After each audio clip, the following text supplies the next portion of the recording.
অবশেষে আদিত্যর বাবা যখন সুদীপাকে বলে যে সুদীপা অনাথ, তখন সে তার পিসিকে জিজ্ঞাসা করে। সে তার পিসিকে জিজ্ঞাসা করলে তার পিসি কোনো উত্তর দিতে পারে না। তখন সে বুঝতে পারে সে আসলেই অনাথ। আদিত্যর বাবা যেটা বলছে সেটাই ঠিক। এই ভেবে সে চলে যায় নিজের ঘরে এবং তার বাবার ছবি জড়িয়ে কাঁদতে থাকে। বিস্তারিত জানতে হলে ভিডিওটি লাইক করে শেষ পর্যন্ত দেখতে থাকুন। অবশেষে অংশু অনাথ আশ্রম থেকে বাড়ি ফিরে আসে। বাড়িতে এসে সবাইকে একসঙ্গে ডাক দেয় এবং সে বলে ওঠে সুদীপা অনাথ, ওর কোনো বংশ পরিচয় নেই। এই কথা শুনে সবাই স্তব্ধ হয়ে যায়। সুদীপা তখন অবাক হয়ে বলে ওঠে, বাবা আপনি কি বলছেন? আমি অনাথ নয়, আপনি মিথ্যে কথা বলছেন। তখন অংশু শান্তভাবে বলে, আমি মিথ্যা বলছি না, এই নাও প্রমাণ। অনাথ আশ্রম থেকে আমি এই কাগজগুলো এনেছি। সেই এই বলে কাগজগুলো টেবিলে রেখে দেয়। সুদীপা কাপা হাতে সেগুলো তুলে নেয় এবং সেগুলো পড়তে থাকে। আর পড়তে পড়তে তার চোখ দিয়ে বেয়ে জল পড়তে থাকে। তারপর সে ঘুরে তার পিসির দিকে তাকিয়ে কাপা গলায় জিজ্ঞাসা করে, পিসি ইনি কি বলছেন? ইনি যেটা বলছে সেটা কি ঠিক? তখন পিসি মাথা নিচু করে চুপ করে দাঁড়িয়ে থাকে। সে একটা কথাও বলে না। তখন সুদীপা বুঝতে পারে অংশুর কথা মিথ্যে নয়। সত্যিটা এতদিন তার কাছে অজানা ছিল। সেই মুহূর্তে কান্না আটকে রাখতে পারে না সে। ছুটে নিজের ঘরে চলে যায়, দরজা বন্ধ করে দেয়। ঘরের ভেতরে গিয়ে টেবিল থেকে বাবার ছবিটা তুলে নেয় সে। ছবিটার দিকে তাকিয়ে কাঁদতে কাঁদতে বলে, বাবা তাহলে কি তারা ঠিক বলছে? তুমি কি সত্যিই আমাকে অনাথ আশ্রম থেকে এনেছিলে? তাহলে আমি কার মেয়ে? কথা শেষ হওয়ার আগেই কান্নায় ভেঙে পড়ে সুদীপা। ছবিটা বুকের কাছে চেপে ধরে অজরে কাঁদতে থাকে। তারপর এদিকে দেখা যায় আদিত্য বাইরে থেকে তখন বাড়ি ফিরে এসেছে এবং বাড়ি এসে সব কিছু শুনে অবাক হয়ে যায়। সে তাড়াতাড়ি ছুটে যায় সুদীপার ঘরের সামনে, গিয়ে দেখে দরজা দেওয়া। তখন আদিত্য দরজায় ধাক্কা দিতে দিতে বলে, সুদীপা দরজা খোলো প্লিজ। আমি জানি তুমি কষ্ট পেয়েছো, কিন্তু আমার বিশ্বাস করো, এইসব আমার কাছে কিছুই বদলায় না। ভেতর থেকে তখন কোনো উত্তর আসে না, শুধু কান্নার শব্দ ভেসে আসতে থাকে। এদিকে তখন আদিত্যর কাছে অংশু এসে বলে, তুমি বুঝতে পারছো না আদিত্য, আমি যা করেছি সেটা তোমার ভালোর জন্যই করেছি। আমি চাইনি তুমি কোনো মিথ্যার ওপর সংসার করো। তখন আদিত্য এই কথা শুনে রাগে কাঁপতে কাঁপতে বলে, বাবা আপনি ভুল করেছেন। জন্ম নয়, মানুষ চেনা যায় তার হৃদয় দেখে। সুদীপ অনাথ হোক বা যারই মেয়ে হোক, সে আমার স্ত্রী, আমার ভালোবাসা। এই বলে সে আবারও দরজায় ধাক্কা দিতে থাকে। অবশেষে দরজাটা ধীরে ধীরে খুলে দেয় সুদীপা। তখন সুদীপার চোখ কান্নায় লাল হয়ে গেছে। আদিত্য এগিয়ে গিয়ে তার হাত ধরে বলে ওঠে, চলো এবার তুমি কান্না থামাও, তোমার কোনো দোষ নেই। আমি তোমার পাশেই আছি, সবসময় তোমার পাশেই থাকবো। সুদীপা তখন কান্না করতে করতে বলে, তুমি কি সত্যিই আমাকে মেনে নিতে পারবে? জানো যে আমার কোনো পরিচয় নেই, আমি জানতাম না যে আমি অনাথ। এরপর দেখা যায় আদিত্য আর সুদীপা ঘরে আসার পরে আদিত্য আর সুদীপার সঙ্গে কথা বলে না। তখনই সুদীপা মনে মনে ভাবে যে আমাকেই কথা বলতে হবে, উনি হয়তো আমার ওপরে রাগ করে আছেন। তখনই দেখা যায় সুদীপা আদিত্যর কাছে ক্ষমা চায়। তখনই আদিত্য বলে, ক্ষমা চাইলে কি সব কিছু ক্ষমা করে দেওয়া যায়? সুদীপা আপনি সবার সামনে আমাকে এরকমভাবে অপমান না করলেও পারতেন। তখনই সুদীপা বলে, কি করব বলুন তো, পরমাকে তো সবাই কথা শোনাচ্ছিল, আর এই মেয়েটা তো ওই বাড়ি থেকে বের করে দিতে চাইছিল, কারণ আপনি এই বাড়ির ছেলে। আপনাকে কেউ এই বাড়ি থেকে বের করে দেবে না, কিন্তু ওই পরমাকে বাড়ি থেকে বের করে দিত।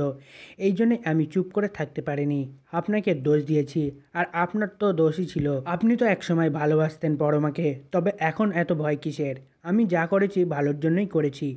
তারপরে দেখা যায় আদিত্য ওখান থেকে চলে যায়। এরপরে দেখা যায় রূপা সুদীপাকে বলতে থাকে, কি হয়েছে মা, তোমার মনটা এত খারাপ কেন? তখনই সুদীপা রূপাকে বলে, না আমার মন খারাপ হয়নি, আমার কিচ্ছু হয়নি। অন্যদিকে তখন দেখা যায় অব্র পরমাকে বলছে যে, তুমি এত মিথ্যা কথা না বললেও পারতে, তুমি কেন সবার সামনে এতটা মিথ্যা কথা বলতে গেলে অব্র? তখনই অব্র বলে, পরমা আমি তোমাকে বাঁচাতে সব কিছু করতে পারি, তুমি আমাকে ভরসা নাই করতে পারো, কিন্তু আমি তো যত হোক তোমার বর, তাই তোমার বর হিসেবে সব কিছু খেয়াল রাখার দায়িত্ব আমার। এই জন্যে আমি এগুলো করেছি, এতে কোনো সমস্যা নাই। তখনই পরমা বলে, আচ্ছা তুমি আমার জন্য অনেক কিছু করেছো, আসলে তোমার মতো ভালো মানুষ আর কেউ হয় না, তুমি অনেক ভালো অব্র। কথাটা শুনে অব্র অবাক দৃষ্টিতে তাকিয়ে থাকে পরমার দিকে আর বলে মনে মনে যে, পরমা যদি তুমি আমাকে চিনতে তাহলে কতটাই না ভালো হতো। আমি যেহেতু কতটা তোমাকে ভালোবাসি সেটা তো তুমি বুঝতে পারতে, তাহলে কত না ভালো হতো। তুমি আমাকে কখনো বুঝতে পারবে না। তখনই পরমা বলে, আমি চলে যাচ্ছি অব্র, আমি চলে গেলে কিচ্ছু হবে না। একটা কথা মনে রেখো, আমি কখনো আদিত্য আর সুদীপার জীবনের মাঝখানে আসবো না, এটুকু ভরসা তুমি আমাকে করতে পারো অব্র। তখন অব্র পরমার হাতটা চেপে ধরে আর বলে, তুমি এখন কোথাও যেতে পারবে না পরমা, আমি তোমাকে বারণ করলাম। তখনই পরমা বলে, কেন অব্র, তুমি তো আমাকে সহ্য করতে পারো না, আমি তোমার সঙ্গে যে অন্যায়গুলো করেছি সেই জন্য তুমি আমাকে কখনো ক্ষমা করতে পারবে না। তুমি না সবসময় বলো তাহলে আমি এখন চলে যেতে চাচ্ছি, তাহলে তুমি আমাকে আটকাচ্ছ কেন? তখনই অব্র বলে, না পরমা, তুমি এখন যেতে পারবে না। আগে সব কিছু ঠিকঠাক হোক, তারপরে তুমি চলে যেও। তোমাকে আমি ধরে রাখবো না, কারণ তুমি আমাকে ভালোবাসো না। আমি জানি তুমি আমাকে কখনো ভালোবাসোনি। এরপর অন্যদিকে তখন দেখা যায় সুদীপার কলেজের প্রফেসর প্রীতম বসু সুদীপার বাড়ির উদ্দেশ্যে আসে, আর তখনই বাড়ির সামনে দাঁড়িয়ে থাকে। সে বলে যে আমি খুব তাড়াতাড়ি সুদীপাকে দেখতে চলেছি। আমি সুদীপাকে কালকে থেকে দেখি না। কালকে একবার দেখে সুদীপার জন্য আমি আজ সারা রাত ঘুমোতে পারিনি। শুধু ওর মুখটাই আমার চোখের সামনে ভেসে উঠেছে। আমি সুদীপাকে ভুলতে পারবো না। আমি জানি সুদীপা বিবাহিত, কিন্তু সুদীপার সঙ্গে আদিত্য চৌধুরীর মিল নেই। এই বিবাহিত বন্ধন বেশি দিন টিকবে না। এই জন্য আমি সুদীপাকে আমার করেই নেব। আমি ওকে আমার করে নেওয়ার জন্য যতটা দূরে যেতে হয় আমি পুরোপুরি যাব। তবু আমি ওই সুদীপাকে আমার করেই ছাড়ব। এরপর দেখা যায় এই প্রীতম বসু চৌধুরী পরিবারে ঢুকে পড়ে, আর তখনই সেখানে শ্যামার সঙ্গে দেখা হয়ে যায়। তখন প্রীতম বসু তাকে বলে যে আপনি শুধু সুদীপাকে ডেকে দেবেন। তখনই শ্যামা বলে ওঠে যে উনি এখানে থাকেন না, ছোটো বৌদি আসলে গেস্ট হাউসেই থাকে। তখনই প্রীতম বসু বলে তাহলে ওনাকে ডেকে দিন, আমি ওনার কলেজ থেকে এসেছি। তখনই বড় মা চলে আসে আর বলে আপনি কে? আপনাকে তো চিনলাম না। তখনই দেখা যায় প্রীতম বসু বলে আসলে আমি কলেজ থেকে এসেছি। সুদীপা মিত্র যে কলেজে পড়ে সেই কলেজ থেকেই আমি এসেছি। আমার নাম প্রীতম বসু। আমি ওই কলেজের প্রফেসর। আমি ওর সঙ্গে দেখা করব বলে এখানে এসেছি। তখনই দেখা যায় গায়ত্রী বলে কেন, কোনো সমস্যা হয়েছে নাকি? তখন ইন্দ্রা বলে কেন, পরমা কিছু করেছে নাকি? কি হয়েছে আমাকে বলুন তো। তখন ওই প্রীতম বসু বলে আসলে সেরকম কিছু না, ও তো আমাদের গর্ব। আমাদের কলেজে ওর মতো বুদ্ধিমতী মেয়ে থাকতে কিসের চিন্তা এত? আমি ওকে দীপাবলির উইশ করার জন্য এসেছি। আপনারা একটু ওকে ডেকে দেবেন। ও আসলে এখানে থাকে না, আমি শুনলাম আর কি। কিন্তু তখনই দেখা যায় গায়ত্রী বলে না, আপনি ভুল শুনেছেন। আসলে আপনি বসুন, আমি ওনাকে মানে সুদীপাকে ডেকে দিচ্ছি। তখনই প্রীতম বসু বলে আচ্ছা, আপনাকে ডাকতে হবে না, আমি শুধু আপনাকে বলুন আমি গিয়ে ওকে উইশ করব। তখনই দেখা যায় গায়ত্রী বলে না, আপনি বসুন। গায়ত্রী তখন শ্যামাকে পাঠায় সুদীপাকে ডাকার জন্য। তখনই শ্যামা সুদীপাকে ডেকে আনে, আর সুদীপা প্রীতম বসুকে দেখে অবাক হয়ে যায় আর বলে স্যার আপনি এখানে কি, কোনো সমস্যা হয়েছে নাকি? কিসের জন্য এখানে এসেছেন? আপনি তো আমাকে বলেননি যে আগে আপনাদের বাড়িতে আসবেন। তখনই দেখা যায় প্রীতম বসু বলে যে সব কিছু কি বলে কয়ে আসতে হবে নাকি সুদীপা? আমি এসেছি, তুমি খুশি হওনি? তখনই সুদীপা আমতা আমতা করে বলতে থাকে আমি খুশি হই বা না হই, কিন্তু আপনি কেন এসেছেন সেটা তো বুঝতে পারছি না স্যার। আর প্রীতম বসুকে দেখে রাগে কসমস করতে থাকে এদিকে আদিত্য। তখনই গায়ত্রী বলে আগে বসতে তো দাও তোমার স্যারকে। সুদীপা তারপরে কথা বলো। তখনই দেখা যায় স্যার প্রীতম বসু বলে না না না, আমি ঠিক আছি। আমি যে কাজে এসেছি সেই কাজটা করেই আমি চলে যাব এখনই। তখনই সুদীপা বলে আসলে আপনি এখানে এসেছেন এটা আমি বুঝতে পারছি না। তখনই সুদীপা মনে মনে ভাবে উনি যে এখানে কেন এসেছেন আমি তো কিছুই জানি না। এখন কি হবে, সবাই আমাকে ভুল বুঝবে না তো? তখনই সুদীপা বলে স্যার আপনি কিছু হয়েছে কি বলুন তো। তখনই প্রীতম বসু বলে আসলে কোনো সমস্যা হয়নি, আমি শুধু তোমাকে উইশ করার জন্য এসেছি, কারণ তুমি অনেক বুদ্ধিমতী, তুমি অনেক বড় মনের মানুষ, এই জন্য আমি এসেছি। তখনই আদিত্য বলে আচ্ছা, আপনি কি সব স্টুডেন্টের বাড়িতে গিয়েছিলেন নাকি, নাকি শুধু সুদীপার বাড়িতে এসেছেন বলুন তো। তখনই গায়ত্রী বলে আদিত্য কী ব্যবহার করছো তুমি? এটা কি যে বুঝতে পারছো না যে ওটা কলেজের প্রফেসর? ওর সঙ্গে একটু সম্মান দিয়ে কথা বলো। তখনই সুদীপা বলে হ্যাঁ হ্যাঁ মিস্টার চৌধুরী, এরকম ব্যবহার করবেন না আপনি। আজকে আমাদের বাড়িতে আমার স্যার এসেছে। তখনই গায়ত্রী বলে এই যে সুদীপা যাও, তোমার স্যারকে তুমি জলখাবারের আয়োজন করো। তখনই সুদীপা বলে হ্যাঁ আমি করছি।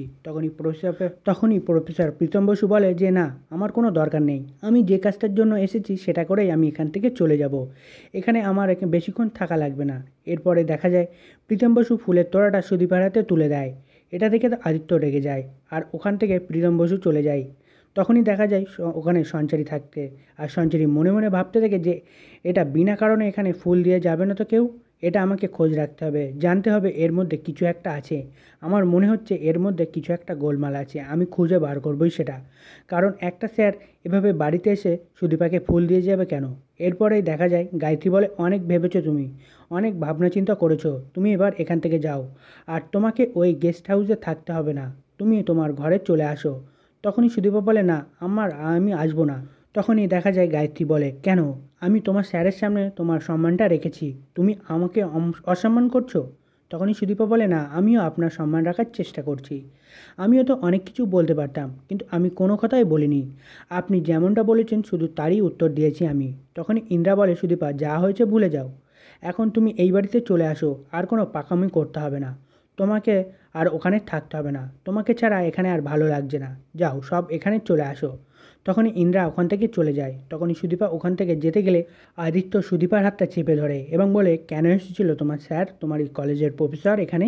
তুমি কি কিছু জানতে? তখনই সুদীপা বলে, না আমি কিছু জানতাম না, আর আমি জানলেও আপনাকে বলতাম না। তখনই আদিত্য বলে ওঠে, আচ্ছা সুদীপা একজন টিচার যে তার ছাত্রীর বাড়িতে এসে দীপাবলির উইশ করতে পারে এটা আমার জানা ছিল না। তুমি কি জানতে এই ব্যাপারে? তখনই সুদীপা বলে, আমিও জানতাম না, কিন্তু আমি আপনার সঙ্গে এইসব বিষয়ে কোনো কথা বলতে চাই না।